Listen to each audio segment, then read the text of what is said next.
السلام علیکم معزز ناظرین، بسم اللہ الرحمن الرحیم۔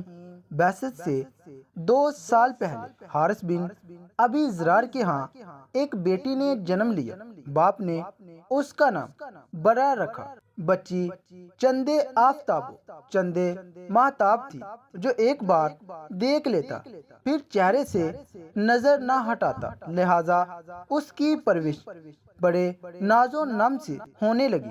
بنی مستلق کے سردار کی یہ بیٹی جوں جوں بڑی ہو رہی تھی، اس کے حسن و خوبصورتی میں اور نکھار آتا جا رہا تھا۔ باپ بھی اس کی ہر خواہش کو مقدم رکھتا تھا اور جو کہتی اسے پورا کرتا تھا۔ وقت بڑی تیزی سے برا کو بلوغت کی سرحدوں کے قریب لے جا رہا تھا، اور پھر ایک دن بلوغت کی سرحد پر پہنچ کر اس کو ابو کر گئی تو اس کے بیاہ کی فکردہ منگیر ہو گئی۔ برا اب اس قابل ہے کہ اس کی شادی کر دی جائے۔ بیوی نے ایک دن بات چھیڑی، مجھے احساس ہے میاں بیوی بیٹھے یہ باتیں کر رہے تھے کہ اسی اثنا میں صفوان آ گیا، جو ان کے اپنے قبیلے کا ہی مشہور شخص تھا۔ کیا باتیں ہو رہی تھی؟ اس نے بیٹھے ہوئے پوچھا۔ برا کی شادی کے بارے میں سوچ رہے تھے، حارث بن ابی زرار نے کہا۔ اس میں سوچنے کی کیا بات ہے، میں اپنے لڑکے مصافہ کے لیے آیا ہوں۔ صفوان نے کہا تو دونوں میاں بیوی ایک دوسرے کی طرف دیکھ کر مسکرائے، جیسے انہوں نے صفوان کو اس تجویز کو پسند کیا ہو، اور پھر رشتہ طے ہو گیا اور جلد ہی مصافہ اور برا کی آپس میں شادی ہو گئی۔ مصافہ اور برا بڑی خوشگوار زندگی بسر کر رہے تھے۔ ایک دن برا اپنے خواب گاہ میں آرام کر رہی تھی۔ چاند آسمان کی پہنائیوں میں مہو خرام تھا، ہر سو خاموشی محیط تھی۔ عالم خواب میں کیا دیکھتی ہے کہ یثرب کی طرف سے چاند چلتا آ رہا ہے، یہاں تک کہ وہ میری آغوش میں اتر آیا ہے۔ خواب دیکھنے کے بعد فوراً آنکھ کھل گئی اور اس پر غور کرنے لگی، اس کی کیا تعبیر ہو سکتی ہے۔ آپ سوچنے لگی اور پھر ان کے کانوں میں قبیلے کے کئی لوگوں کی آوازیں گونجنے لگی۔ محمد بن عبداللہ صلی اللہ علیہ وآلہ وسلم کا دین روز افزاں پھیلتا جا رہا ہے۔ جو ایک بار حلقہ اسلام میں داخل ہو جاتا ہے پھر اس پر مر مٹتا ہے۔ حضور صلی اللہ علیہ وآلہ وسلم کے غلاموں اور عاشقوں کی مثال دنیا دیا۔ حارث بن ابی زرار اور مصافہ اسلام کے سخت مخالف تھے، ان کو اسلام کا پھیلنا ایک آنکھ نہ باتا تھا، لہٰذا حارث بن ابی زرار نے مدینہ پر یلغار کی نیت سے تیاریاں شروع کر دی۔ 2 شعبان 5 ہجری کو اسلامی لشکر بنی مستلق کی طرف سے روانہ ہوا، جو مدینہ منورہ سے 9 منزل پر ہے۔ اس لشکر میں 1000 مجاہدین مہاجرین کا جھنڈا حضرت صدیق اکبر اور انصار کا عالم حضرت سعد بن عبادہ رضی اللہ تعالی عنہ کو عطا فرمایا۔ اس غزوہ میں حضور اکرم صلی اللہ علیہ وآلہ وسلم کے ہمراہ امہات المومنین حضرت عائشہ صدیقہ رضی اللہ تعالی عنہا، حضرت ام سلمہ رضی اللہ تعالی عنہا بھی تھیں۔ ادھر حارث بن ابی زرار کو بھی اطلاع مل گئی تھی کہ اسلامی لشکر چل پڑے ہیں، اور یہ بھی پتہ چل گیا تھا کہ اس کا جاسوس قتل کر دیا گیا تھا، جسے اس نے رسول اللہ صلی اللہ علیہ وآلہ وسلم کی خبر لانے کے لیے بھیجا تھا۔ وہ لوگ جو اسلام دشمنی سے مغلوب ہو کر حارث بن ابی زرار کے پاس جمع ہوئے تھے، انہوں نے جب دیکھا کہ مسلمان ان کے سر پر پہنچ گئے ہیں تو انہوں نے راہ فرار اختیار کی۔ حارث نے بھی اس میں عافیت سمجھی کہ بھاگ جائے، لیکن باقی اہل قبیلہ نے صف بندی کر لی اور مسلمانوں پر تیر برسانا شروع کر دیے۔ تھوڑی ہی دیر میں مشرکین کے 10 بال نکل گئے، ان کے 10 لوگ جنگ میں مارے گئے، جن میں مصافہ بن صفوان برا کا خاوند بھی شامل تھا۔ مسلمانوں میں سے صرف ایک صبابہ حضرت حشام بن صبا رضی اللہ تعالی عنہ شہادت پر فائز ہوئے تھے۔ اس غزوہ میں، جو تاریخ میں غزوہ بنی مستلق یا مریسی مشہور ہے، 2000 اونٹ، 5000 بکریاں مال غنیمت میں ملیں اور 200 گھروں کے 600 مرد، عورتیں اور بچے اسیر ہوئے، جن میں رئیس قبیلے کی بیٹی برا بھی شامل تھی۔ مال غنیمت کو مجاہدین میں بانٹ دیا گیا اور قیدیوں کو لوگوں میں تقسیم کر دیا گیا۔ برا بنت حارث رضی اللہ تعالی عنہ حضرت ثابت بن قیس بن شماش رضی اللہ تعالی عنہ اور ان کے چاچا زاد بھائی کے حصے میں آئیں۔ میں آپ کی مکاتبہ بننے کے لیے تیار ہوں۔ برا بنت حارث نے حضرت ثابت بن قیس انصاری رضی اللہ تعالی عنہ سے کہا، ٹھیک ہے، آپ مجھے 9 عقیہ سونا دے دیں، میں آپ کو آزاد کر دوں گا۔ وہ سوچنے لگی، مجھے لوگوں سے مکاتبت کی رقم مانگ کر ادا کر دینی چاہیے۔ مجھے سب سے پہلے رحمت مجسم صلی اللہ علیہ وآلہ وسلم کے در اقدس پر دستک دینا چاہیے، جہاں سے کبھی کوئی نامراد نہیں لوٹا۔ حضور اکرم صلی اللہ علیہ وآلہ وسلم اس وقت کہاں ملیں گے؟ برا بنت حارث نے حضرت ثابت بن قیس رضی اللہ تعالی عنہ سے دریافت فرمایا، کیا حارث بن ابی ذرار جو غزوہ بنی مستلق کے وقت بھاگ گیا تھا، اسے جب پتہ چلا کہ اس کی بیٹی کو کنیز بنا لے گئے ہیں، تو اپنی بیٹی کے فدیے میں چند اونٹ لے کر مدینہ کی طرف چل پڑا۔ جب وہ اونٹ لے کر چلا تھا، ان میں سے 2 اونٹ اسے بہت پسند تھے، لہٰذا وہ اس نے وادی عقیق کے گھاٹیوں میں سے ایک گھاٹی میں چھپا دیے اور باقی اونٹ لے کر رسول اللہ صلی اللہ علیہ وآلہ وسلم کی خدمت اقدس میں پہنچا۔ جب وہ مدینہ منورہ پہنچا تو اس سے پہلے ان کی بیٹی رحمت للعالمین صلی اللہ علیہ وآلہ وسلم سے مدد کی درخواست کر چکی تھی۔ آپ باہر تشریف لائے تو حارث بن ابی ذرار نے عرض کی، میری بیٹی کنیز نہیں بن سکتی، میری شان اس سے بلاتر ہے، میں اپنے قبیلے کا سردار اور رئیس عرب ہوں، آپ اس کو آزاد کر دیں اور فدیہ لے لیں۔ وہ 2 اونٹ کہاں ہے جو تم راستے میں چھپا آئے ہو؟ رسول اللہ صلی اللہ علیہ وآلہ وسلم نے دریافت فرمایا اور اس گٹائی کا نام بھی بتا دیا جہاں انہوں نے چھپایا تھا۔ آپ کو کسی نے اطلاع دی، بے شک آپ اللہ کے رسول ہیں۔ حارث بن ذرار نے کہا اور مسلمان ہو گیا۔ برا بنت حارث جب آزاد ہو گئی تو انہوں نے حضور صلی اللہ علیہ وآلہ وسلم کی خدمت عالیہ میں ہی رہنے کو فوقیت دی اور والد کے ساتھ جانے سے انکار کر دیا۔ جب رسول اللہ صلی اللہ علیہ وآلہ وسلم کو علم ہوا تو آپ صلی اللہ علیہ وآلہ وسلم نے حارث بن ابی ذرار رضی اللہ تعالی عنہ کو برا سے نکاح کا پیغام بھیجا، جو انہوں نے باسط خوشی قبول کر لیا۔ حضور اکرم صلی اللہ علیہ وآلہ وسلم نے حضرت برا رضی اللہ تعالی عنہ کے قبیلے کے 40 غلام بھی آزاد کر دیے۔ آپ نے برا کا نام بدل کر جویریہ رکھ دیا اور وہ اس طرح حضرت جویریہ رضی اللہ تعالی عنہ کا وہ خواب سچ ثابت ہوا جو انہوں نے کئی سال پہلے دیکھا تھا کہ یثرب سے چلتا ہوا چاند ان کی آغوش میں آ گیا ہے، اور جو تعبیر انہوں نے اس وقت نکالی تھی وہی نکلی۔ برا کا مطلب نیکی و احسان ہے، لیکن اس لفظ کے استعمال سے منفی معنی بھی نکلتے ہیں۔ بقول حضرت برا بن عازب رضی اللہ تعالی عنہ، حضور اکرم صلی اللہ علیہ وآلہ وسلم اس نام کو مکروہ جانتے تھے اور اسی بنا پر برا کا نام بدل کر جویریہ رکھ دیا۔ جب لوگوں کو علم ہوا کہ آقا نامدار صلی اللہ علیہ وآلہ وسلم نے حضرت جویریہ بنت حارث رضی اللہ تعالی عنہ سے شادی کر لی ہے تو لوگ بولے، کیا یا رسول اللہ صلی اللہ علیہ وآلہ وسلم کے سسرال والے غلام بنائے جائیں؟ ہرگز نہیں، یہ محبت کے منافی ہیں۔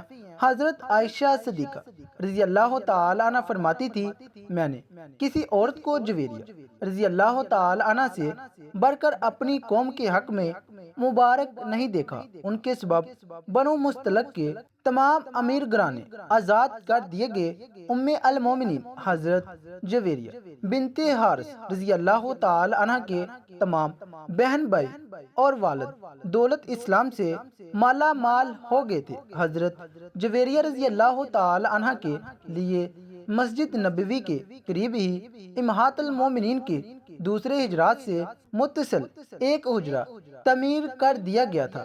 بقول ابن سعد اس کی دیواریں کچی اینٹوں کی اور چھت کھجوروں کی شاخوں سے بنائی گئی تھی جسے گارے سے لیپ دیا گیا تھا۔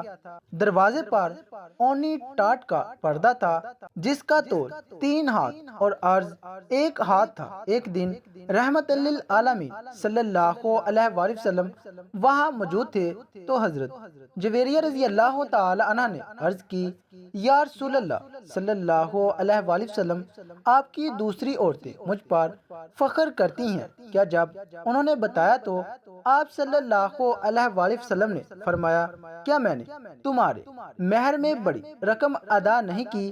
کیا میں نے تمہاری قوم کے 40 غلام آزاد نہیں کیے؟ حضرت عائشہ صدیقہ رضی اللہ تعالی عنہ فرماتی ہیں جویریہ رضی اللہ تعالی عنہ بڑی شیر موضوع اندام میں ملی اور صاحب حسن و جمال عورت تھیں جو کوئی دیکھتا فریفتہ ہو جاتا۔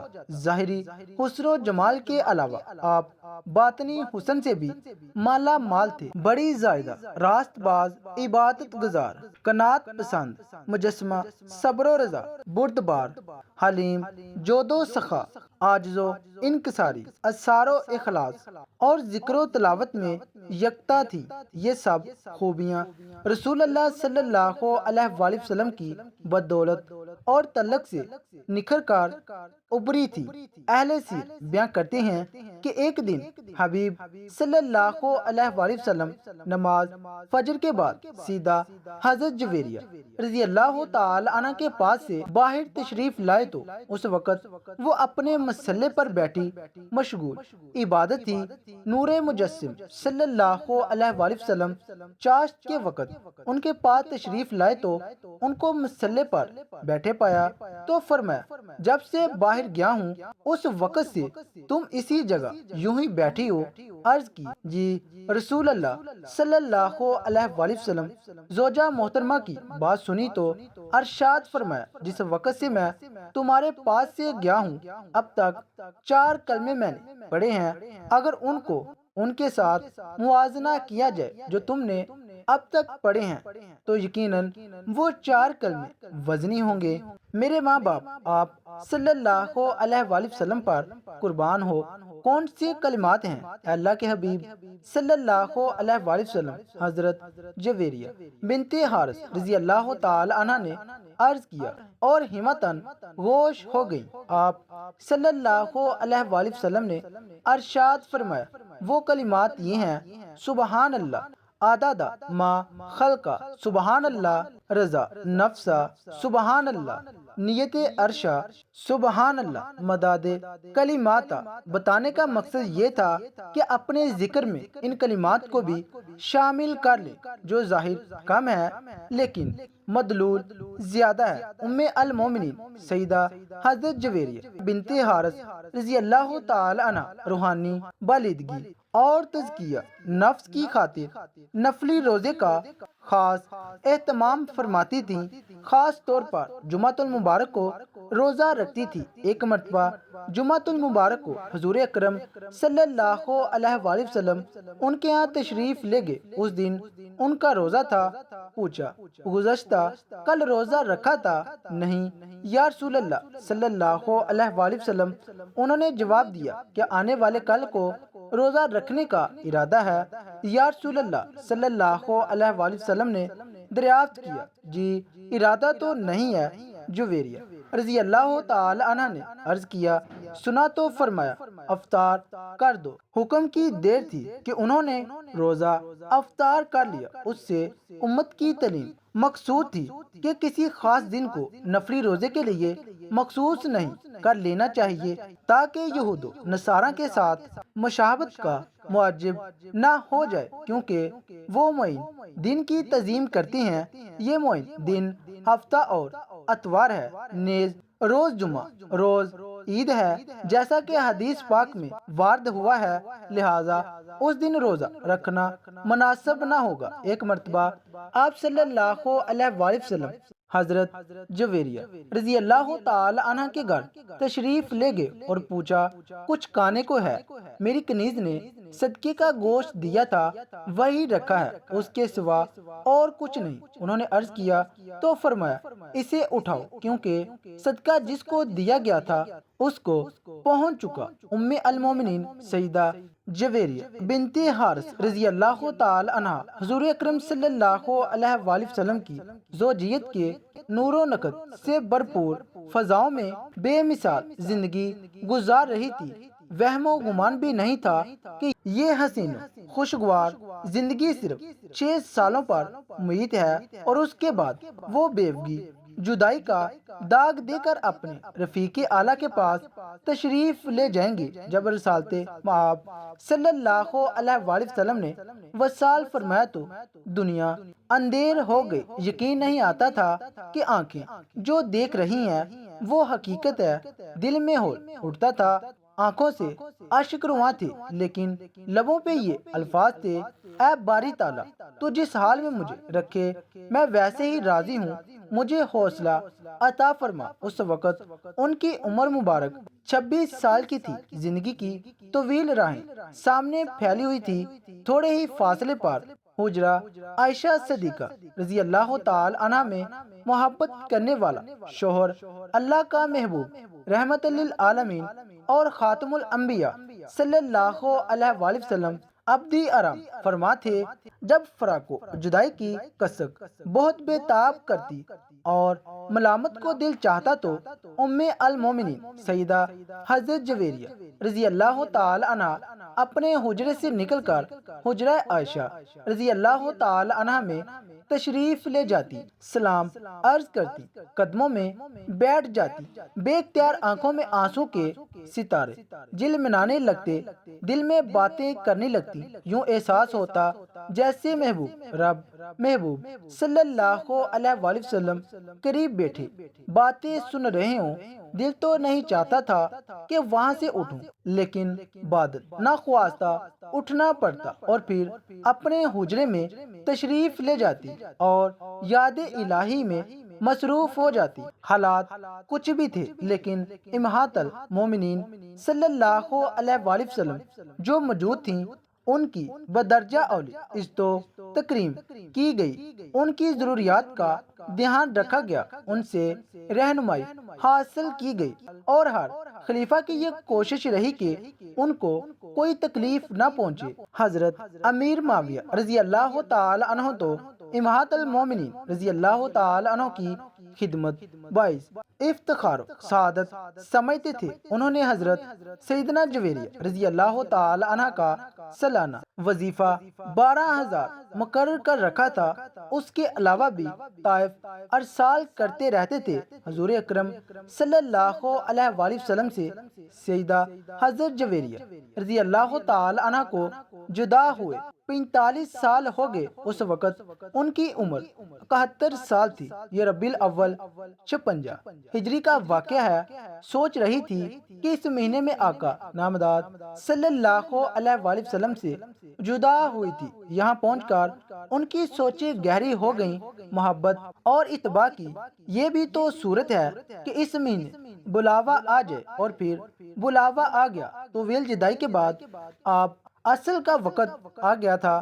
آپ رضی اللہ تعالی عنہ پہلے سے تیار تھیں اور پھر روح قفصہ عنصری سے پرواز کر گئی۔ ان دنوں حضرت امیر معاویہ رضی اللہ تعالی عنہ کی طرف سے مدینہ منورہ میں مروان بن الحکم حاکم تھا۔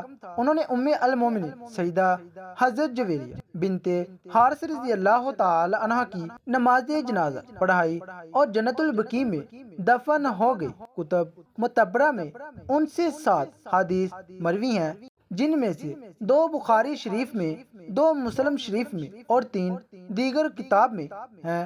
آپ رضی اللہ تعالی عنہ کے بہن بھائی بھی مسلمان ہو گئے تھے۔ ان کے بھائی حضرت عمر بن حارث رضی اللہ تعالی عنہ سے ایک حدیث پاک مروی ہے، کہتے ہیں کہ اللہ کی قسم، رسول اللہ صلی اللہ علیہ وآلہ وسلم نے وصال کے وقت نہ دینار چھوڑا، نہ درم، نہ غلام، نہ لونڈی، نہ اور کوئی چیز، صرف ایک سفید کچر تھا یا ہتھیار تھے یا کچھ زمین تھی جسے آپ نے صدقہ فرما دیا۔ حضرت عمر بن حارث رضی اللہ تعالی عنہ کی بہن سے بھی درجہ زائد حدیث مروی ہے، رسول اللہ صلی اللہ علیہ وآلہ وسلم نے فرمایا کہ دنیا بے ظاہر بڑی شاداب اور شیریں معلوم ہوتی ہے، اللہ ہمیں نیکوکاروں میں شامل فرمائے اور ہمارا خاتمہ بالخیر فرمائے، آمین۔ ناظرین، کمنٹ باکس میں اللہ تعالیٰ کے 99 ناموں میں سے ایک نام ضرور ٹائپ کیجیے گا۔ شکریہ، اللہ حافظ۔